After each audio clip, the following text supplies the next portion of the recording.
नमस्कार दोस्तों, a very warm welcome to Jhalak, a series of weekly current affairs by Disha publication. I am Sara Tyagi और इस video में हम पिछले हफ्ते के महत्वपूर्ण खबरों पर एक झलक डालेंगे जो आपके एग्जाम पॉइंट ऑफ व्यू से बहुत इंपॉर्टेंट हो जाती हैं। चाहे आप किसी भी एग्जाम के प्रिपेयर कर रहे हो, be it UPSC, SSC, railway, banking, CDSE, NDA, AFCAT, these current affairs are going to be really important for you. और अगर आपको current affairs elaborated form में चाहिए, then you can go and check out our best-selling magazine, which is Quarterly Compilation.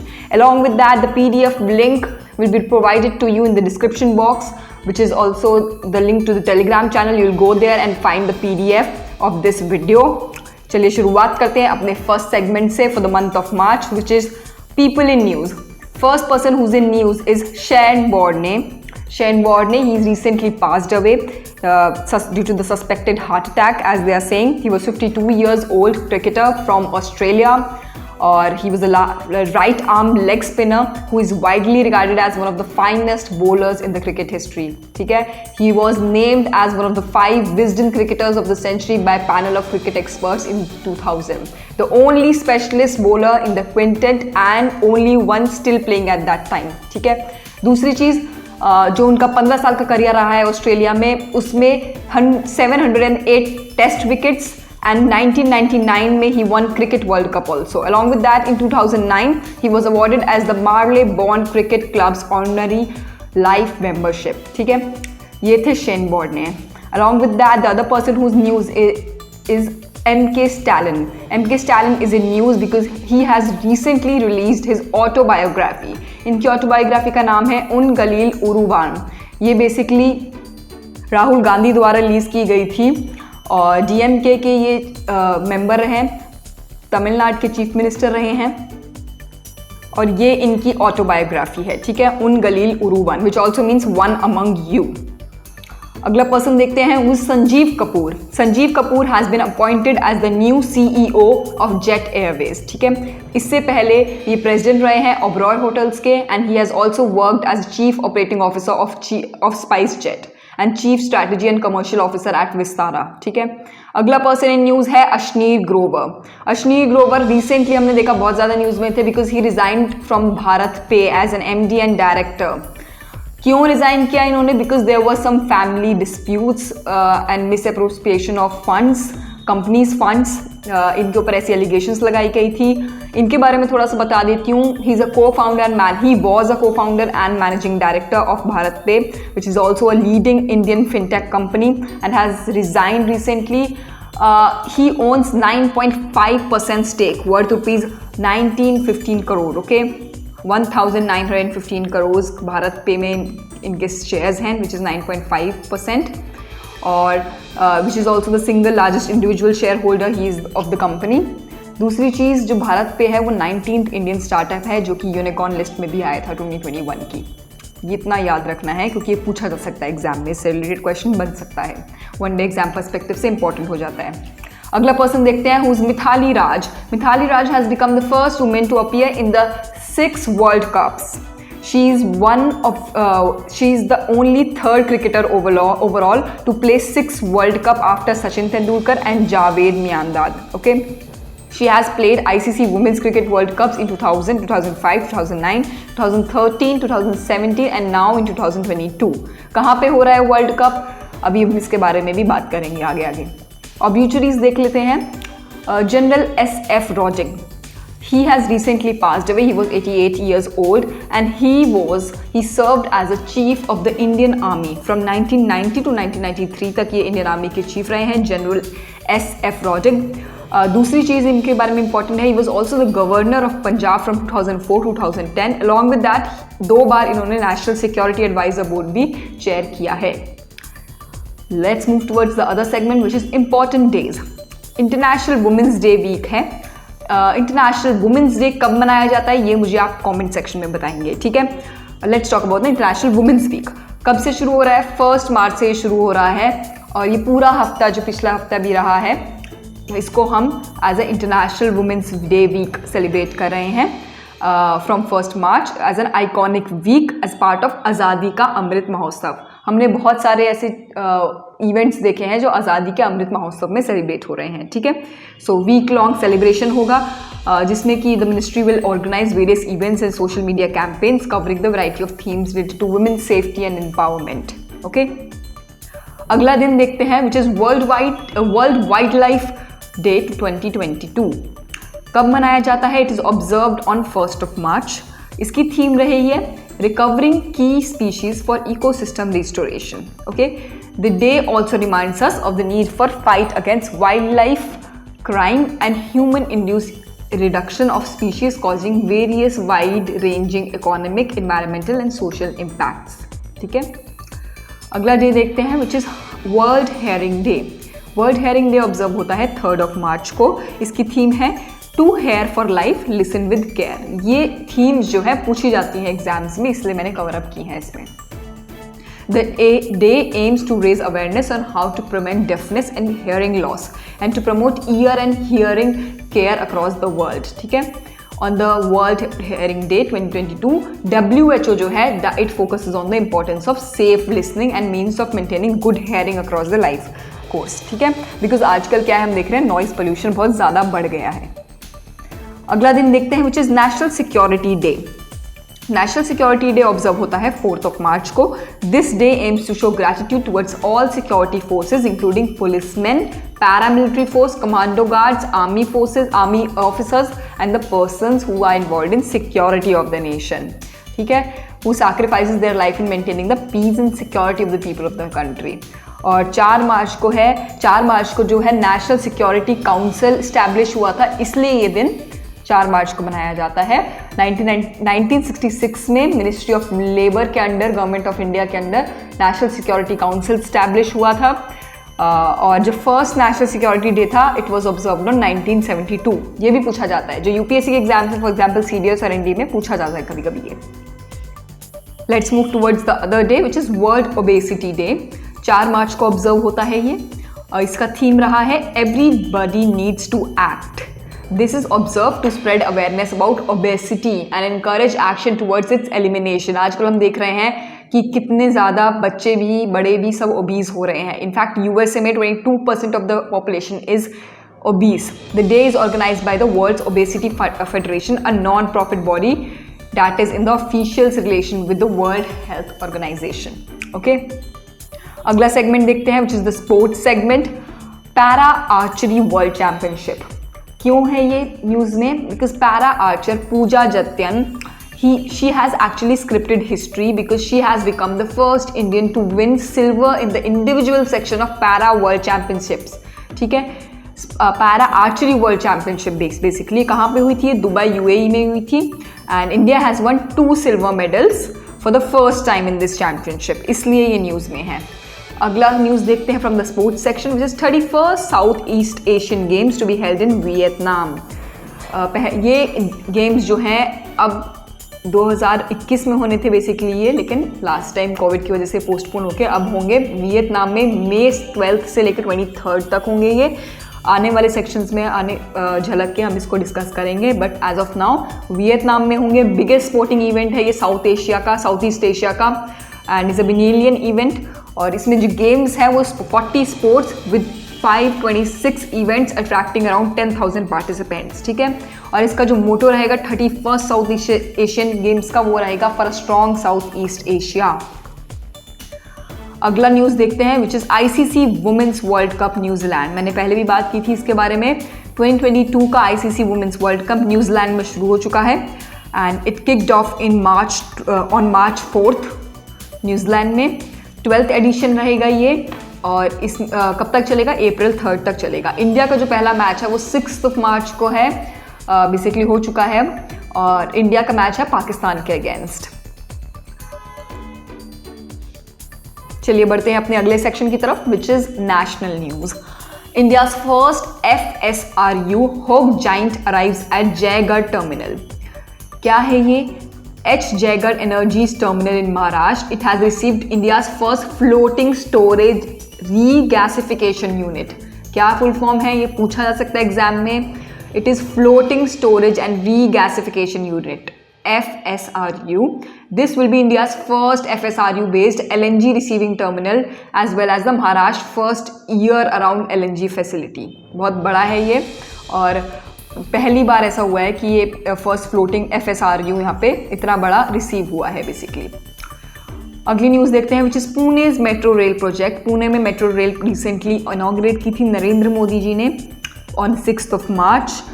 और Pune rail project जो है it is built in a cost of around 11,420 crore. इसकी length है 33.2 किलोमीटर्स एंड 30 स्टेशन होंगे इसमें।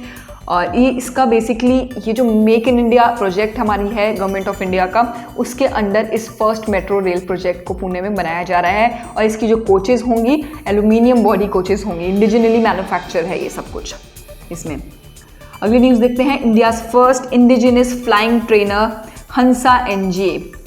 हंसा NG जो है इसने रिसेंटली टेस्ट फायर किया था। रिसेंटली सी लेवल ट्रायल्स हुए थे इसके पुडुचेरी में और ये पहला इंडिजिनसली बिल्ड फ्लाइंग ट्रेनर है। ठीक है, इससे बेसिकली पायलट्स अपनी ट्रेनिंग करते हैं। ठीक है, जो पायलट स्कूल्स होते हैं वहाँ पे।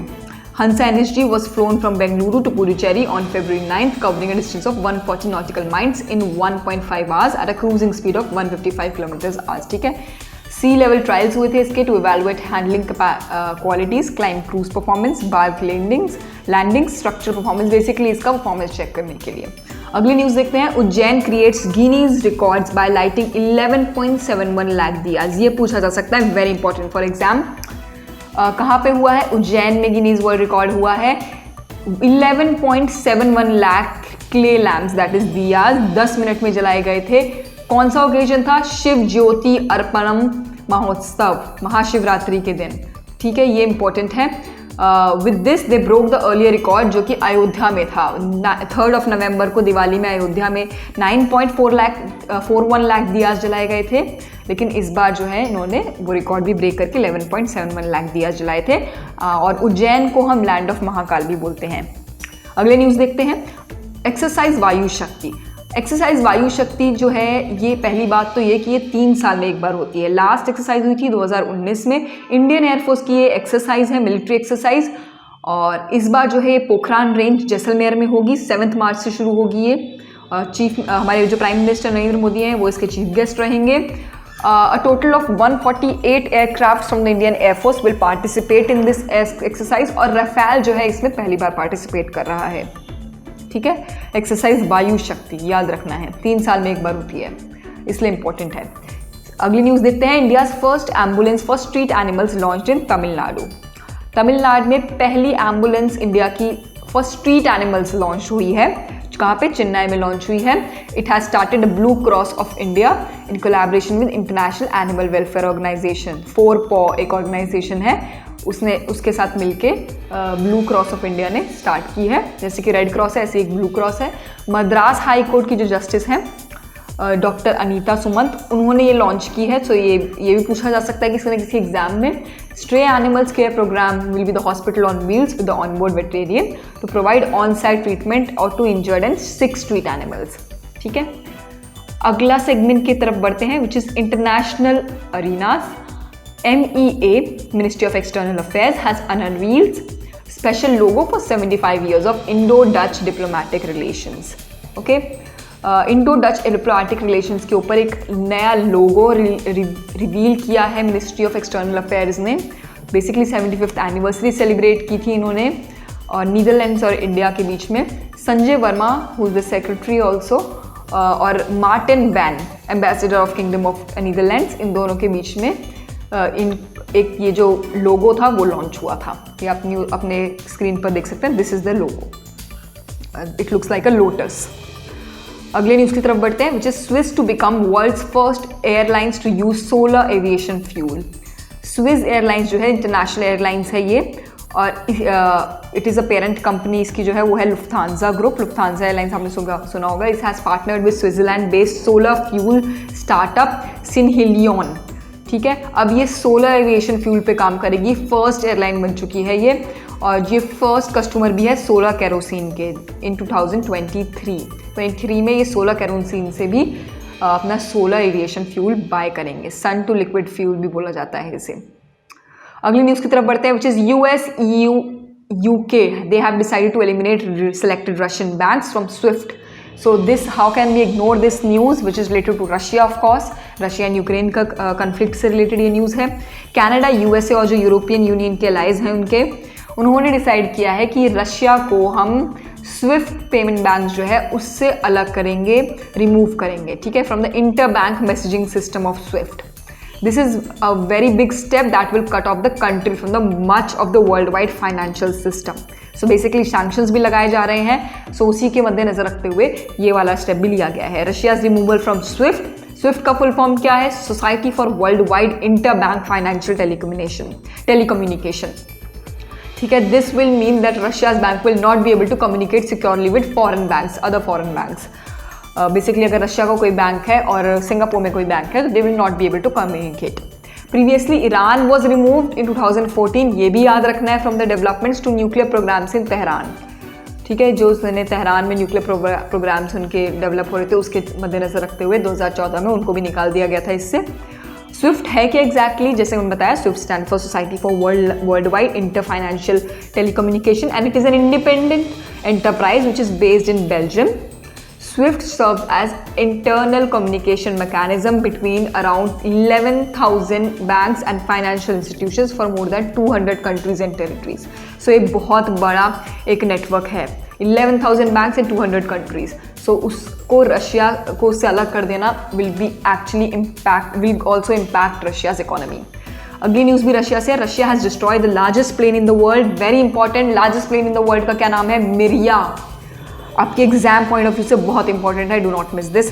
रशिया का जो इन्वेजन था यूक्रेन में, उसके बाद रशिया ने डिस्ट्रॉय कर दिया था ये प्लेन जिसका नाम था यूक्रेन्स एंटोनोव 225 कार्गो प्लेन. ये आपको स्क्रीन पे दिख रहा है. ये सबसे बड़ा प्लेन है अभी तक का वर्ल्ड में. ये एक बार इंडिया में भी आया था जिसमें कि आसपास वाले सारे जो प्लेन्स हैं रनवे पे बहुत छोटे लगने लगे थे इसके सामने जब ये आया था इंडिया में.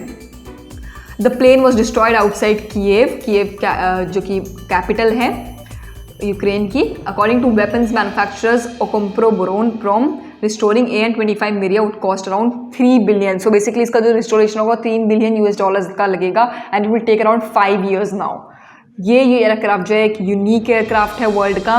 And the AN-225 aircraft was located at Hostomel airport when Russia launched an attack in Ukraine airport on 24th of February. और जो प्लेन है वो 27th of February को डिस्ट्रॉय किया गया था. अगली न्यूज़ देखते हैं, which is from the segment of reports and rankings. SGD index release हुआ है. 2021 का इंडेक्स है ये.